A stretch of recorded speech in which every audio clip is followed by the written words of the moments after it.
You know, we are back with S.E.X Uncensored. You know, I always change the name. But anyway, and when I say uncensored, I think this is a really good thing to think about when think about S.E.X. It's not censored. It can be whatever you want it to be. It can be as innocent as you want it to be, or it could be as wild as you want it to be. But I think this is very important for anybody who, when you decide, and before you even decide, these are things you need to know. Like, it's very important to know what are do's and don'ts for yourself. Like, what are you interested in? I don't care what it is. What are you interested in? What piques your interest? My whole thing. Ask yourself, why do this pique your interest? Is it because it's something you've seen and you want to try, or is it because you was influenced by somebody else? You need to know why you are interested in trying different things within the S.E.X world. Why do you want to do it?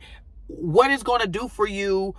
Is it something you want to do long term? Is it something you just want to try? Is it a short term? You need to know these things, because when you do decide to come in contact with it, or somebody give you the option to do it, you need to be on a solid foundation on what you're doing, why you're doing it, and how long you're doing it. Because if not, you can get caught up in a lifestyle or doing things that you really don't know why. And sometimes because you like it, because it's great, because you feel liberated, because you feel free, that you may stay doing certain S.E.X lifestyles or S.E.X things that really don't align with you.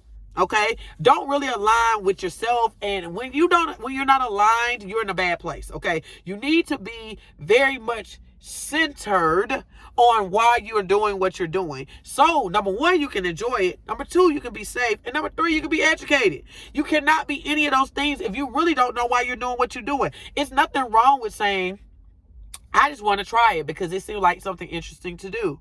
That's valid. Okay, why are you saying that? Next thing is, what's too far for you in that arena of what you're interested in? Okay, you got to know, you got to have boundaries wherever you go. Okay, it doesn't matter what it is, but S.E.X, you need to have some strong boundaries, because this thing can get real crazy up in here real fast. Okay, it's some people who are really into some things that you like, oh, absolutely not. But if you can't say that, and you don't feel like you have a voice, or you don't even have any clear boundaries going into the door, or if you don't know how to have a difficult conversation about your do's and don'ts, then you'll be messing around and doing some things that you don't feel comfortable with. Even though you agreed to it and it was consensual, you still feel uncomfortable because it didn't align with your heart, your spirit, your being. You feel nervous. You feel like you want to throw up. You feel like you're doing something out of your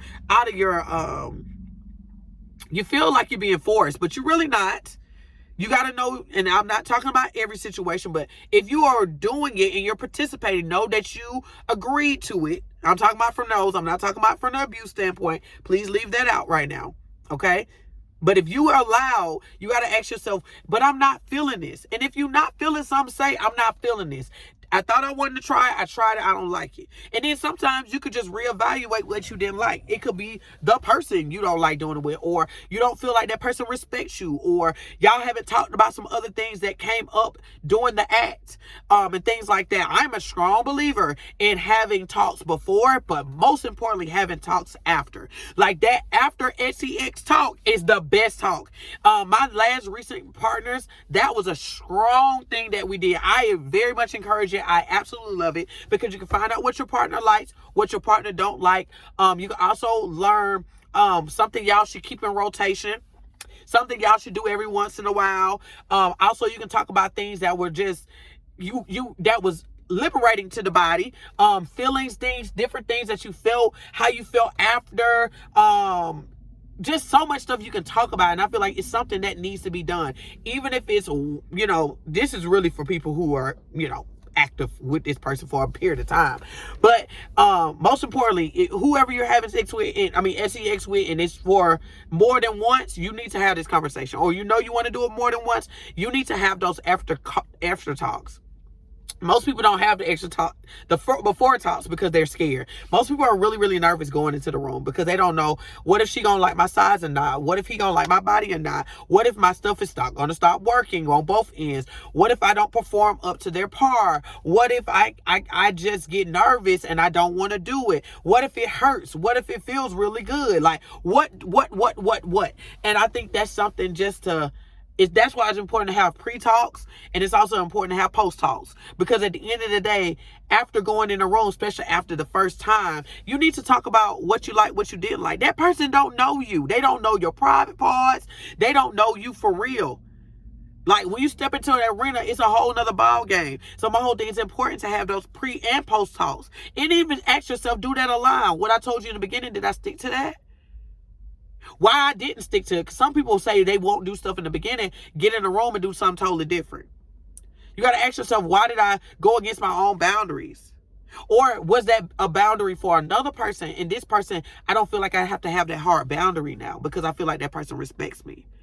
You'll be surprised. So let's talk about this more in the comments. What you think? Tell me what you think about this.